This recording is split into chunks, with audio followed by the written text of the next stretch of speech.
बंधुगण आपण मानकु आमर एई चैनल रे बहुत स्वागत जनाउछु। हिंदू धर्म ग्रंथ रे ओ अनेक पुराण रे मध्य कुहा जाइछि कि सकालु सूर्योदय हेबा पूर्वरु बिछना छाड़िबा आवश्यक। आजिकाली व्यस्तबहुल जीवन रे लोके राति रे डेरी रे सोई सकालु डेरी रे ही उठुछंती एवं ठाकुर पूजा करिवार किछि सठिक समय रहुनाही। तेबे आसंतु जानिबा सकालु उठिबा काहेकि अधिक जरूरी होइथाए। आसंतु विस्तार रूप रे जानिबा। सनातन धर्म रे कुहा जाइछि कि सकालु सूर्योदय पूर्वरु उठिबा द्वारा व्यक्तिर भाग्य वृद्धि होइथाए।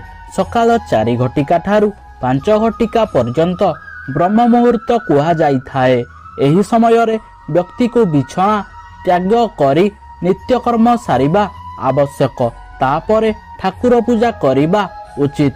कुहा जाए कि सकालु ठाकुर पूजा कले पुण्य फल प्राप्ति होइथाए। धर्म शास्त्र रे ठाकुर पूजा करिबा समय रे किछि खास नियम विषय रे कुहा जाइछि। ठाकुर पूजा करिबा समय रे केबे भी छिड़ा होई ठाकुर पूजा करिबा उचित नुहे। ठाकुर पूजा करिबा एक एभली प्रक्रिया जेउथिरे व्यक्ति संसारर कौनसी कथा चिंता न करी ईश्वर को चिंता करी थाए। ठाकुर पूजा करिबा समय रे जदि आपण अन्य चिंता रे मग्न रही थांती ताहाले ईश्वर आपणकर कौनसी कथा सुनिबे नाही। ठाकुर पूजा करिबा समय रे पूर्व दिग आड़कू मुह करी बा पश्चिम दिग आड़कू मुह करी पूजा करिबा आवश्यक। प्रत्येक दिन ठाकुर घरे झुणा देई घर सारा बुलाई आनंतु।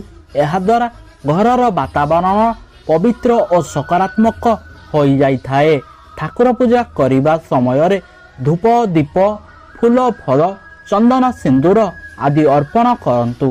तापरे 2 हाथ जोड़ी मुंड नुआई प्रणाम करंतु। केबे भी गोटे हाथ लगाई प्रणाम करिबा उचित नुहे। ठाकुर घरे केबे भी खंडित मूर्ति रखिबा उचित नुहे। खंडित मूर्ति घरे रहिबा द्वारा घरे अशांति लगी रही थाए। एहा सहित परिवार लोकंक मध्यरे मतभेद सृष्टि होई थाए। तेनु जदि आपणक घरे खंडित मूर्ति रहिछि ताहले एहाकू कोनोसी पोखरी बा नदी रे भसाई दियंतु। तेबे बंधुगण जदि एई भिडियोटी आपनकू पसंद आसीछि ताहले भिडियोटी निश्चिंत भावरे समस्तंकू शेयर करंतु। आगकू आम सहित रहिबा पाई आम चैनल को सब्सक्राइब करंतु। धन्यवाद।